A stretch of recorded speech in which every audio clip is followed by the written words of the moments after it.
한국법에서는 이 계약은 유효입니다. 그러나 미국 통일상법전에 따르면 무효라고 규정하고 있습니다. 이처럼 똑같은 상황인데 계약이 유효가 되느냐 무효가 되느냐 극과 극의 결과가 나타나는 것입니다. 법을 아예 결정하지 않고 백지로 놔두는 경우는 피하셔야 됩니다.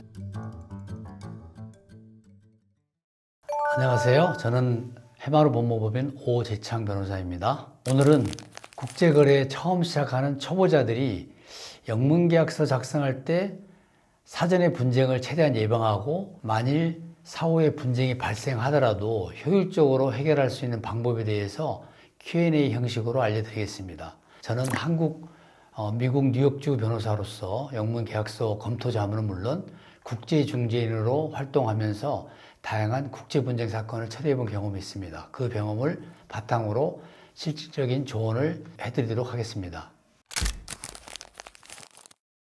제가 판단할 때는 크게 4가지 이유가 있는데, 첫 번째, 국제거래에서는 국내 거래에 비해서 상대 업체에 대해서 정보가 부족하기 때문입니다. 국내 업체라면 사업 능력, 자산, 신용 이런 거에 대해서 비교적 쉽게 접근이 가능하고 파악할 수 있지만 해외 업체는 제한된 정보만으로 거래를 결정하는 경우가 많기 때문에 그로 인해서 분쟁이 많이 발생합니다. 두 번째, 거래하고자 하는 거래 구조 자체에 대한 이해와 경험이 부족하기 때문입니다. 예를 들어 처음으로 국제 거래하는 내용이 국제 총판 거래라든가 프랜차이즈 거래라든가 라이선스 거래라면 어떤 위험이 있는지 예측하기가 매우 어려워서 국내 거래에 비해서 분쟁이 많이 발생하게 됩니다.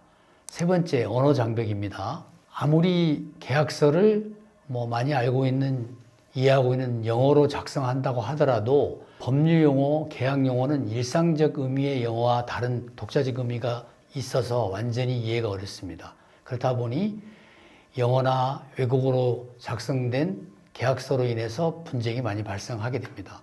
네 번째, 중거법이라고 얘기하죠. 거버닝 로라고 하는데 계약 해석의 기준이 되는 법률, 분쟁 해결의 기준이 되는 법률이 한국법이 아니고 다른 나라 법인 경우에 그 법률에 대한 이해가 어려워서 분쟁이 많이 발생할 수밖에 없습니다.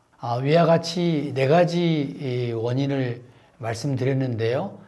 이처럼 국제 거래에서 분쟁이 많이 발생하는 그 원인 중에 언어 장벽이라든가 중거법 이런 또 거래 유형에 대한 이해 부족으로 그 분쟁이 생기기 때문에 그에 따른 대책을 아래에서는 설명드리면서 이런 부분에 대해서 잘 대처하면 분쟁 해결을 줄일 수 있다 이렇게 말씀을 드리겠습니다.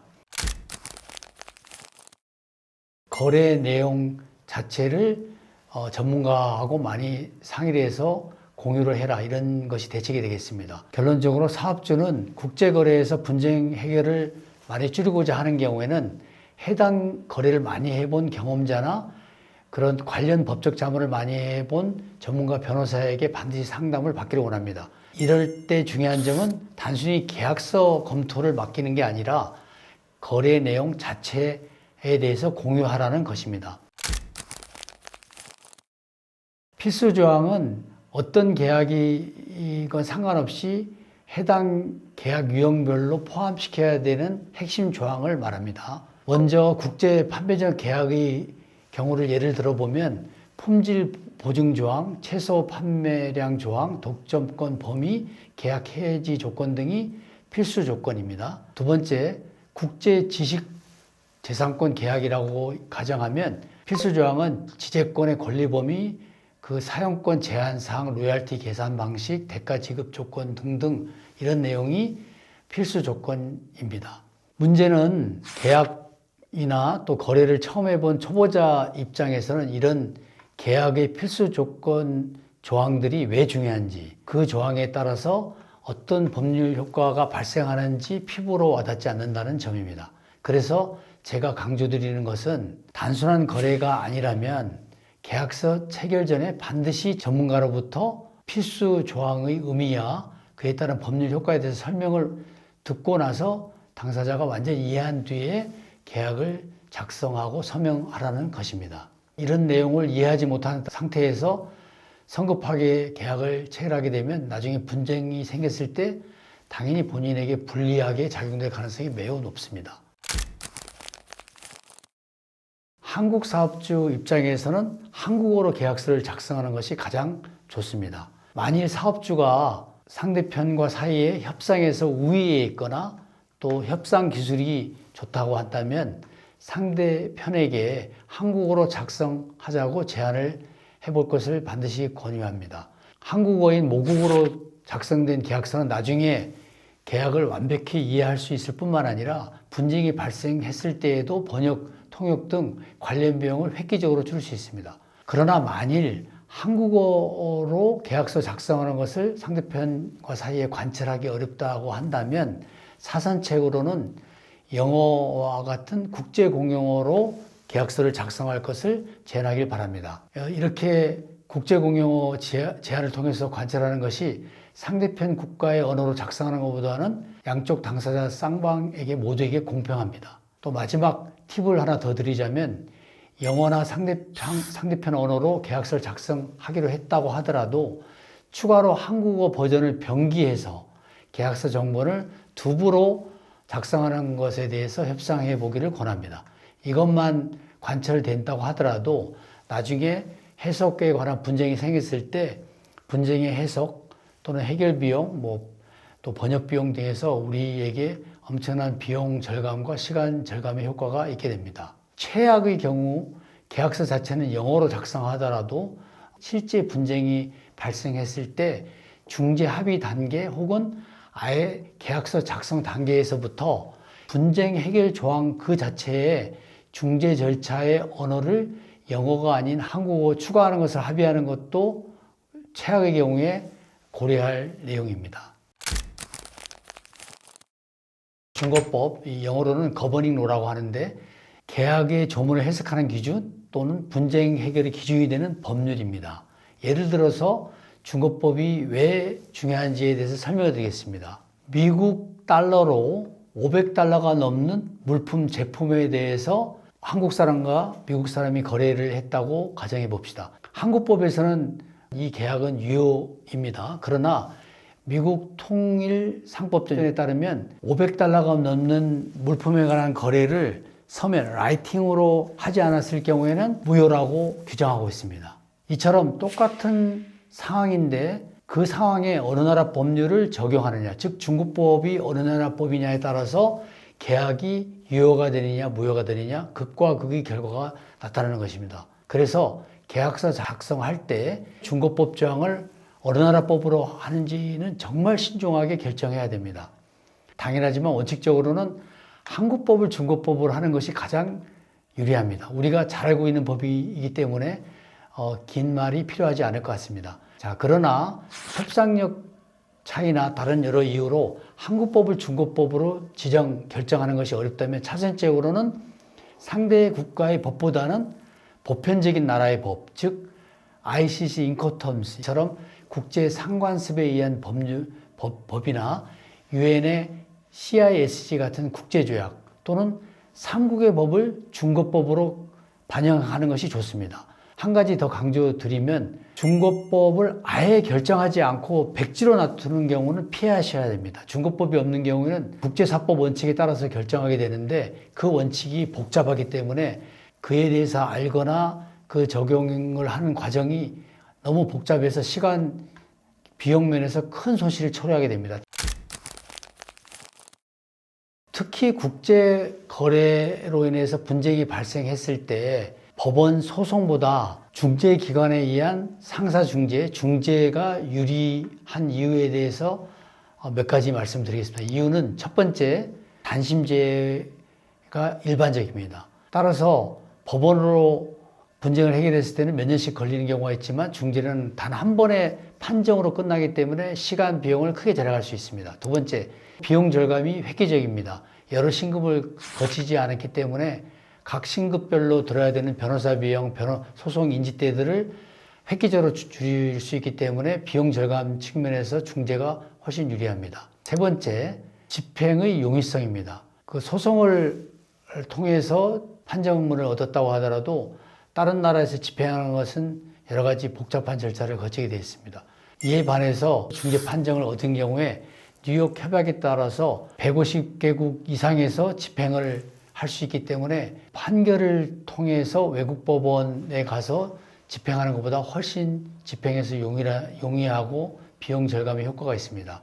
마지막으로는 중재를 통한 분쟁 해결은 전문가에 의한 해결을 할 수 있습니다. 다소 생소하게 들릴 수 있지만 법원 소송을 통할 경우에는 법원에서 임의로 지정한 판사에 의해서 사건을 해결하기 때문에 전문가가 그 국제 분쟁을 해결하는 것이 아닙니다. 이에 반해서 중재를 통해서 해결하게 되면 분쟁 당사자가 그 사건의 전문가를 중재인으로 선정해서 판정을 받을 수 있기 때문에 소송에 비해서 전문가의 판단을 통해서 분쟁을 해결할 수 있는 장점이 있습니다. 결론적으로 국제 계약서에서 분쟁 해결 조항으로 법원 소송 대신에 중재기관을 통한 해결 조항을 넣는 것을 강력히 공고해드리고, 참고로 한국의 경우는 대한상사중재원을 중재기관으로 지정하시면 됩니다. 중재지는 중재 절차가 진행되는 법적 본거지이고, 중재규칙은 중재가 어떤 절차를 통해서 진행될지를 정하는 규칙입니다. 왜 이 두 가지가 중요하냐면, 예를 들어 설명하겠습니다. 미국 핀란드에 있는 중재기관이라고 하는 경우라고 가정해 봅시다. 우리가 해당 사건에서 이길 가능성이 높아 보여도 중재기관이 미국 핀란드까지 가다 보면 그 자체로 엄청난 거리를 이동해야 되고 변호사 비용이 어마어마하기 때문에 역설적으로는 분쟁 자체는 이길 가능성이 높아도 해결할 비용이나 리스크가 너무 커서 분쟁 자체를 포기하는 경우를 실제적으로 실무상 많이 발생하고 저도 많이 보았습니다. 따라서 협상 전략으로 말씀드리면 중재지, 중재기칙을 한국에 가까운 싱가포르, 홍콩 등으로 정하고, 또 규칙조차도 대한상사중재원의 중재규칙, 우리한테 익숙한 국제중재규칙, 예를 들면 ICC 중재규칙으로 합의를 하라고 권고하고 싶습니다. 대한상사중재원에 가면 표준적인 국제중재규칙, 중재조항을 써놨으니까 참조하시면 많은 도움이 될 것 같습니다. 위와 같은 실무적인 내용을 참조하시면 상대편에게 양보할 수밖에 없는 경우에조차라도 우리한테 가장 유리한 조건을 옵션을 제공해 드렸으니까 그 조건을 활용하면 최대 유리한 협상의 조건을 확보할 수 있을 거라고 생각합니다. 첫 번째, 국제거래에서 분쟁은 필연적이라는 점을 전제하고 미리 대처해야 됩니다. 아무리 계약서 내용이 완벽하게 작성되었다고 하더라도 국제거래에서 분쟁 발생은 완전히 피하기 어렵다는 점을 전제하고, 분쟁은 언제나 발생할 수 있다는 전제하에 계약서를 작성해야 합니다. 두 번째가 제일 중요한데요. 분쟁 해결 비용 최소화하는 것이 여러분의 목표가 되어야 된다는 점입니다. 분쟁 해결에 드는 비용과 시간이 분쟁 자체로 인한 비용 손해보다 더 클 수도 있습니다. 그래서 이런 점을 염두에 두고 계약서 작성 단계에서부터 제가 단계별로 공고한 바와 같이 계약서의 언어, 중거법, 중재기관, 중재지, 중재규칙, 우리에게 유리할 옵션을 염두에 두고 협상을 통해서 가장 유리한 조건을 하나하나 확보해 놓는 것이 가장 중요하다고 생각합니다. 세 번째는 너무 당연하게 들리지만 이러한 내용에 대한 부분에 대해서 전문가의 도움을 반드시 받을 필요가 있다.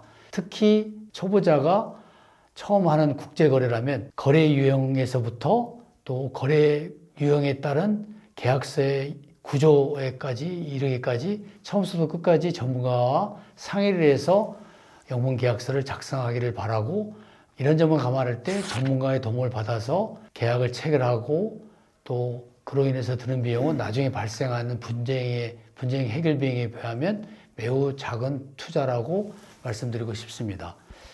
오늘 초보자의 단계이니까 제가 말씀드린 부분을 잘 새겨 들으시면 여러분 앞으로 거래하는 데 큰 도움이 될 수 있다고 생각합니다. 지금까지 경청해 주셔서 감사하고 행여라도 국제 거래 분쟁에 문제가 있을 때는 전문가의 도움을 받아서 많은 도움을 받기를 말씀드리고 오늘 강의를 마치도록 하겠습니다. 감사합니다.